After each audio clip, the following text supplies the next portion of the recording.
सावंतवाडीकरांनी मतदानाचा हक्क बजावला त्या सर्वांचे मी मनापासून अभिनंदन करतो। हक्क बजावला म्हणजे लोकशाही जिवंत ठेवण्यासारखं आहे। ते सावंतवाडीकरांनी जवळपास 70% वोटिंग झालंय। मला वाटतं एवढं वोटिंग पहिल्यांदाच झालंय। निश्चितपणे वोटिंग वाढल्यामुळे निश्चितपणे शिंदे शिवसेनेला त्याचा फायदा होईल। इलेक्शन येतात जातात होत असतात, पण या सावंतवाडी शहरामध्ये यूपीतली माणसं आणून स्थानिक कार्यकर्त्यावर तो कुठच्या पक्षाचा असो गाडी चढवण्याचे जे प्रकार आहेत, बाहेरची गुंड लोक आणून आणि सावंतवाडी शहरात त्यांचं वास्तव्य आहे, हे अत्यंत दुर्दैवी आहे। ही या जिल्ह्यातील पहिलीच घटना आहे की यूपीतले गुंड आणून कार्यकर्त्याच्या अंगावर गाडी चढवणे आणि ती गाडी अडवली कार्यकर्त्याने म्हणून त्यांच्यावर परत गुन्हे दाखल करण्यात आले। आम्ही तिथं सोडवायला गेलो, आमच्यावर गुन्हा दाखल करण्यात आला। ही अत्यंत दुर्दैवी गोष्ट आहे। म्हणजे एखाद्याचा जर मर्डर करताना जर कोणी त्याला रोखलं मर्डर करणाऱ्याला, तर त्याच्यावर सुद्धा आता गुन्हे दाखल होऊ शकतात पोलीस स्टेशनमध्ये। यात कोणतीही शंका बाळगण्याची गरज नाही। आणि सगळ्यात वाईट गोष्ट म्हणजे ते जे यूपीचे जे गुंड प्रवृत्तीचे लोक आहेत त्यांना पोलीस प्रोटेक्शन होतं, त्यांच्या गाडीमध्ये पोलीस होता।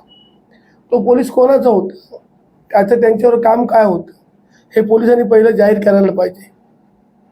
कारण तिथं कोणच नव्हतं आणि तो कोणाचा तो बॉडीगार्ड असला पोलीस तर तिथे तो माणूस पाहिजे, पण तिथे फक्त पोलीसच होता त्यांच्याबरोबर। आणि जर गाडी त्याची जर पुढे होती तर तो पळून गेला का आपल्या माणसांना टाकून, हा पण प्रश्न इथं उपस्थित होतो। आणि जी गाडी आहे ती विशाल परबची गाडी आहे।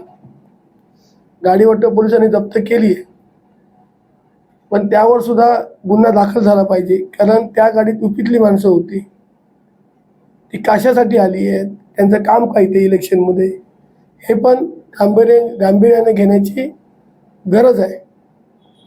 त्याच्यासाठी आचारसंहिता संपल्यावर 124 कलम रद्द झाल्यावर एक सर्वपक्षीय मोर्चा, ही जी यूपीतली माणसं आहेत, हे जे घाणेरडा विषय झालेला आहे अंगावर गाडी चढवण्याचा, कुठेतरी या जिल्ह्यात या गोष्टीला आळा बसावा। असं कधीही नव्हतं। जे काय व्हायचं असेल ते स्थानिक लोकांमध्ये व्हायचं। यूपीतली माणसं जर गाडी चढवत असतील आणि उद्या जी यूपीत पळून गेली तर त्यांना शोधणार कोण?